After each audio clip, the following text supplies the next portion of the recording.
पलट के देख ले हिटलर, तमन्ना हम भी रखते हैं। पलट के देख ले हिटलर, तमन्ना हम भी रखते हैं। अगर तुम सत्ता का गुरूर रखते हो तो वोट की ताकत हम भी रखते हैं। ये मत सोचिए कि आप गद्दी पे बैठ गए। 65 साल की कांग्रेस को जब नीचे ला सकती है जनता, आपको तो 9 ही साल हुए। यही बेटियां आपको घर बिठाने का काम करेंगी। आजकल बीजेपी अपने बाबा भी बनाने लगी है। अच्छा, बीजेपी के बाबा है? बिल्कुल बनाने लगी है। एक आए थे बाबा, आसाराम जी भी आए थे, मोदी जी उनके साथ में नाचे थे, गुरु थे वो उनके। अच्छा, आसाराम गुरु थे। हाँ, आप मेरी बहन हो, मैं बड़ी शर्म आएगी मुझे इस पर कहने में, कितना शोषण किया उन्होंने बेटियों का, शर्म आती है। ऐसे ही बाबाओं ने ना संत और फकीरी लाइन को बदनाम कर रखा है। ऐसे ही बाबों ने, जैसे आजकल एक बाबा आ गए हैं, पर्ची, अरे भैया इन बेटियों की भी पर्ची निकाल दो कि इनको न्याय मिलेगा या नहीं मिलेगा।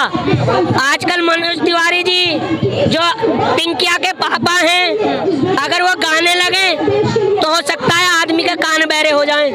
गाना भी ढंग में नहीं आता उनसे, ड्राइवर बने हुए। क्या हो रहा है, आप इनके मुंह देख लीजिए लटके हुए, जिन्होंने देश का गौरव ऊंचा किया।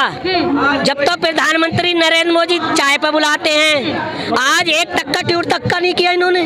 ऑस्ट्रेलिया जा रहे हैं घूमने, शर्म की बात है। राम नारायण जाता, होशियार को इशारा ही काफी है, होशियार को इशारा ही काफी है। बताइए, जब उनको पति की जरूरत थी, आप छोड़ के चले गए, गुफाओं में बैठ गए जाके।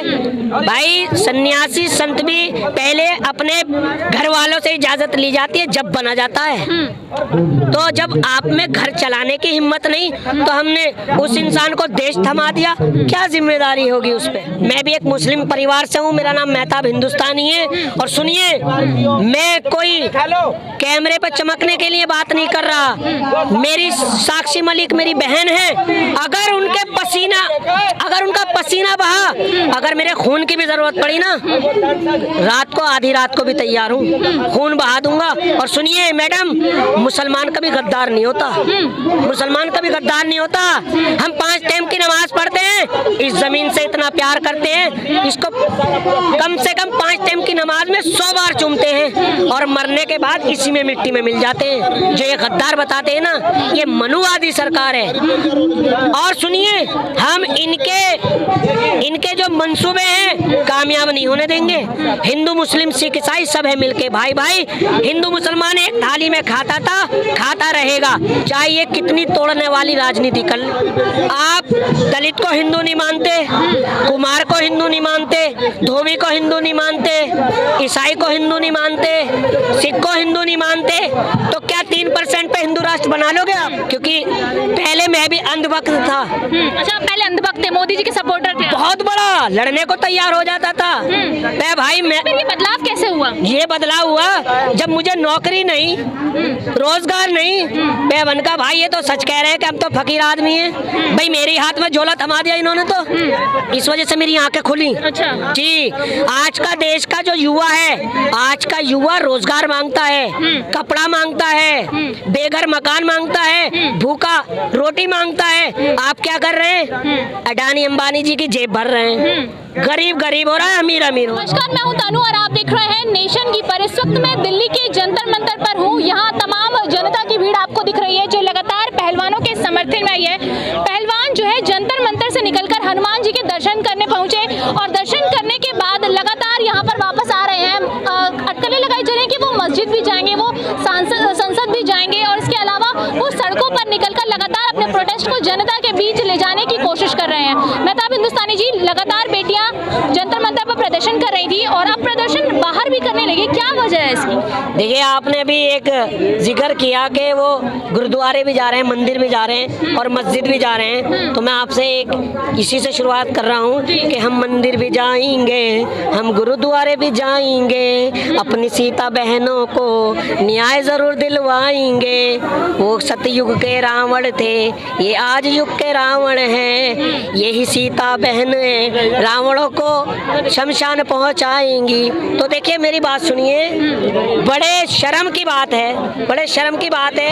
ये वही बहनें हैं, ये वही देश की बेटियां हैं, ये वही देश की सम्मानित बेटियां हैं जिन्होंने पूरे इंटरनेशनल में हमारे राष्ट्रीय गान का डंका बजाया, तिरंगे को ऊंचा किया, तिरंगे का सम्मान बढ़ाया। और आज क्या समय आया है, क्या दिन देखना पड़ रहा है कि ये बेटियां फुटपाथों पर बैठी हैं। अगर इनके साथ कुछ हुआ है, कुछ इन पर बीती है, तभी तो बैठी हैं। लेकिन ब्रिजभूषण एक सिरे से खारिज कर रहे हैं और वो ये कह रहे हैं कि ये बेटियां जो है वो झूठे आरोप लगा रही हैं। तो एक नेता, सांसद देश की बेटियों पे जब इस तरह के आरोप लगाते हैं कि वो गलत बोल रही हैं, झूठ बोल रही हैं, तो कहाँ तक आज बेटियों का सम्मान इस देश में बरकरार है? अगर ये झूठ बोल रही हैं, झूठ बोल रही हैं, अगर आप सच्चे हैं, आपके दिल में चोर नहीं है, खोट नहीं है, क्यों नहीं कराते अपना नार्को टेस्ट? आप क्यों नहीं आते?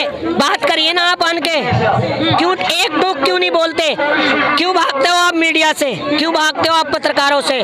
मुझे ताज्जुब इस बात का है कि हमारे देश का न्यायालय, देश का प्रशासन सो रहा है। जो इंसान लाइव, मैं आपके कैमरे पर नहीं कह सकता कि मैंने लड़कियों को ऐसे पकड़ा या ऐसे जकड़ा, उस पर कार्रवाई नहीं हो रही। अगर कोई आम जनता वाला होता या कोई विपक्षी ये बात कह देता चैनल पे, अब तक उसके घर में आग लगा दी होती, उसको जेल में डाल दिया गया होता। अंधी सरकार है, बहरी और गूंगी सरकार है। जैसे कि आपने कहा कि विपक्षी पर अब तक कार्रवाई हो जाती, तो आप माने सत्ता पक्ष के होने के कारण ब्रिजभूषण पर कार्रवाई नहीं हो रही है? बिल्कुल, क्योंकि इनकी पार्टी के ही सांसद हैं, MP हैं, इस वजह से, या फिर ये कह लीजिए कि वो दबंग हैं, बाहुबली हैं। फिर 48 कॉलेज इनके अंडर में आते हैं। कहीं ना कहीं मलाई मिल रही है गवर्नमेंट को। या अभी आपने एक इनका बयान सुना था कि अगर मेरी जबान खुली तो भूचाल आ जाएगा। तो कहीं ना कहीं प्रधानमंत्री नरेंद्र मोदी जी को और अमित शाह जी को अपना डर है कि उस तूफान में हम ना बह जाएं। लेकिन शिक्षित होना अच्छी बात है और शिक्षा लोगों को तक पहुंचाना भी उनके स्कूलों कॉलेजों के द्वारा करा जा रहा है, फिर इसमें कहाँ दिक्कत आप लोगों को आ रही है? देखिए, बिल्कुल सही सवाल है आपका। शिक्षा बहुत अच्छी बात है, मगर देखिए जो एक 50 रुपए की किताब थी, जो 50 रुपए की किताब थी, आज इन्होंने उसको 250 रुपए का कर दिया। तो किस पे हमला कर रहे हैं ये? शिक्षा पे। क्यों? कि मेरा देश का नौजवान ना पढ़ेगा लिखेगा, ना हमसे सवाल पूछेगा। जैसे राहुल गांधी ने पूछा इनसे कि भाई 20 हजार करोड़ रुपए किसका है, बता दीजिए। उनको सजा मिली, सदस्यता रद्द, अपनी सदस्यता गंवानी पड़ी, बंगला चला गया। तो मैं यहाँ पर कोई पॉलिटिक्स नहीं करने आया हूँ और ना मैं किसी दल से हूँ, और देखिए ना मैं यहाँ पर आपके कैमरे पर चमकना आया हूँ मोदी जी की तरह। नहीं, मोदी जी कैमरे पे चमकने के लिए बिल्कुल सिर्फ मन की बात करने आते हैं। बिल्कुल अपने मन की बात करनी है और दूसरे के मन की बात सुननी नहीं है उन्हें, सिर्फ अपने मन की बात। आप देख लीजिए क्या हो रहा है यहाँ बेटियों के साथ। देखिए दिल्ली ग्राम विकास पंचायत क्या हो रहा है, आप इनके मुंह देख लीजिए लटके हुए, जिन्होंने देश का गौरव ऊंचा किया। जब तो प्रधानमंत्री नरेंद्र मोदी चाय पे बुलाते हैं, आज एक टक्का ट्यूट तक का नहीं किया इन्होंने। ऑस्ट्रेलिया जा रहे हैं घूमने, शर्म की बात है।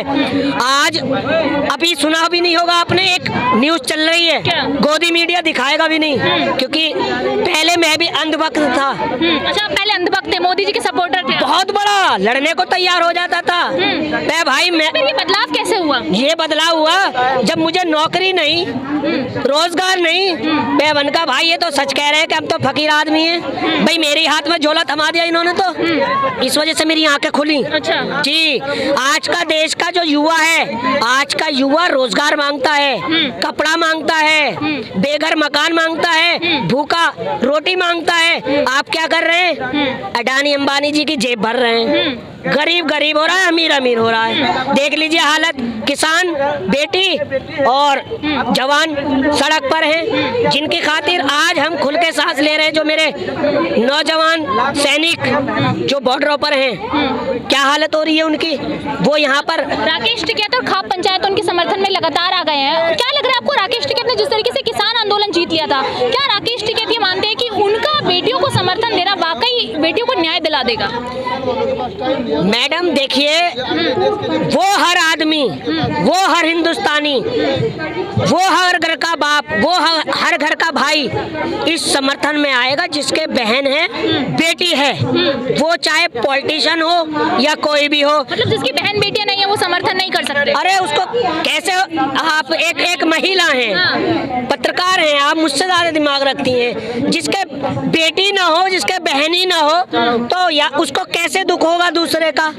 भाई एक बेटी के आंसुओं की कीमत एक बाप ही तो जान सकता है, या बताइए। पत्नी तो होगी घर में, पत्नी को ना कोई तो होगा रिश्तेदार में। कैसे बात करें, जिनके घर बहन बेटी ना हो वो इन महिलाओं को समर्थन नहीं देंगे? हो सकता है कि कई लोग हों जिनकी बहनें ना हो, जिनकी बेटियां ना हो, पर वो समर्थन दे रहे हो इन महिला पहलवानों। पत्नी को भी छोड़कर चले गए तो वो भरी जवानी में राम नारायण जाता। होशियार को इशारा ही काफी है, होशियार को इशारा ही काफी है। बताइए, जब उनको पति की जरूरत थी आप छोड़ के चले गए, गुफाओं में बैठ गए जाके। भाई सन्यासी संत भी पहले अपने घर वालों से इजाजत ली जाती है जब बना जाता है।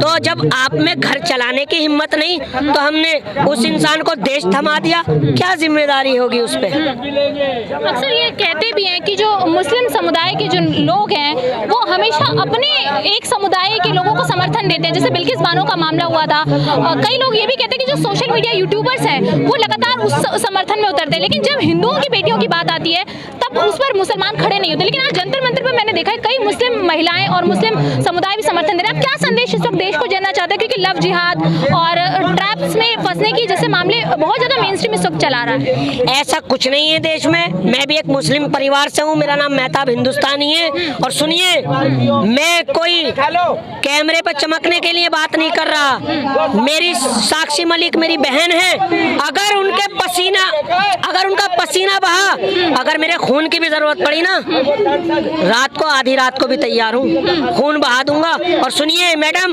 मुसलमान कभी गद्दार नहीं होता, मुसलमान कभी गद्दार नहीं होता। हम 5 टाइम की नमाज पढ़ते हैं, इस जमीन से इतना प्यार करते हैं, इसको कम से कम 5 टाइम की नमाज में 100 बार चूमते हैं, और मरने के बाद इसी में मिट्टी में मिल जाते हैं। जो ये गद्दार बताते हैं ना, ये मनुवादी सरकार है। और सुनिए, हम इनके जो मंसूबे हैं कामयाब नहीं होने देंगे। हिंदू मुस्लिम सिख ईसाई सब है मिलके भाई भाई। हिंदू मुसलमान एक थाली में खाता था, खाता रहेगा, चाहे ये कितनी तोड़ने वाली राजनीति कर ले। लेकिन वीरेंद्र शास्त्री हिंदू राष्ट्र की मांग कर रहे हैं सब। हाँ, बिल्कुल सही सवाल किया आपने। आजकल बीजेपी अपने बाबा भी बनाने लगी है। अच्छा, बीजेपी के बाबा है वीरेंद्र? बिल्कुल बनाने लगी है। एक आए थे बाबा, आसाराम जी भी आए थे, मोदी जी उनके साथ में नाचे थे, गुरु थे वो उनके। अच्छा, आसाराम गुरु थे? हाँ, आप मेरी बहन हो, मैं बड़ी शर्म आएगी मुझे इस पर कहने में, कितना शोषण किया उन्होंने बेटियों का, शर्म आती है। ऐसे ही बाबाओं ने ना संत और फकीरी लाइन को बदनाम कर रखा है, ऐसे ही बाबों ने। जैसे आजकल एक बाबा आ गए हैं, पर्ची, अरे भैया इन बेटियों की भी पर्ची निकाल दो कि इनको न्याय मिलेगा या नहीं मिलेगा। आजकल मनोज तिवारी जी जो पिंकिया के पापा हैं, अगर वो गाने लगे तो हो सकता है आदमी के कान बहरे हो जाएं, गाना भी ढंग में नहीं आता उनसे, ड्राइवर बने हुए हैं। तो देखिए, आपने हिंदू राष्ट्र की बात कही, पहले ये बताइए, आप दलित को हिंदू नहीं मानते, कुमार को हिंदू नहीं मानते, धोबी को हिंदू नहीं मानते, ईसाई को हिंदू नहीं मानते, सिख को हिंदू नहीं मानते, तो क्या 3% पे हिंदू राष्ट्र बना लोगे आप? बताइए मुझे, बना लोगे? ये सवाल वाकई आपका अच्छा है कि यदि हम किसी को हिंदू मानेंगे तो हिंदू राष्ट्र कैसे बनेगा? और वाकई जब लोकतांत्रिक देश है भारत और वहाँ सभी को रहने की आज़ादी है, संविधान से काम होगा क्या हिंदू राष्ट्रीय सरकार की नीतियों से काम होगा? देखिए, जो बाबा साहब अम्बेडकर, जिन्होंने जीने का अधिकार दिया, जिन्होंने न्याय दिलाया महिलाओं को, जिन्होंने हमें बैंक दिलाए, क्या कर रही है? उन्हीं को निशानियों को खत्म कर रहे हैं, उन्हीं के संविधान को खत्म कर रहे हैं। तो देखिए, मेरी आवाज बैठ रही है, मैं माफी चाहता हूँ। मैं सिर्फ एक शेर के साथ अपने विचारों को विराम दूंगा कि पलट के देख ले हिटलर, तमन्ना हम भी रखते हैं। पलट के देख ले हिटलर, तमन्ना हम भी रखते हैं। अगर तुम सत्ता का गुरूर रखते हो तो वोट की ताकत हम भी रखते हैं। ये मत सोचिए कि आप गद्दी पे बैठ गए। 65 साल की कांग्रेस को जब नीचे ला सकती है जनता, आपको तो 9 ही साल हुए। यही बेटियां आपको घर बिठाने का काम करेंगी। जल्दी आंखें खोल लीजिए। देखिए, स्मृति ईरानी लगातार जो है प्रदर्शन करती थी और लगातार ये कहती थी कि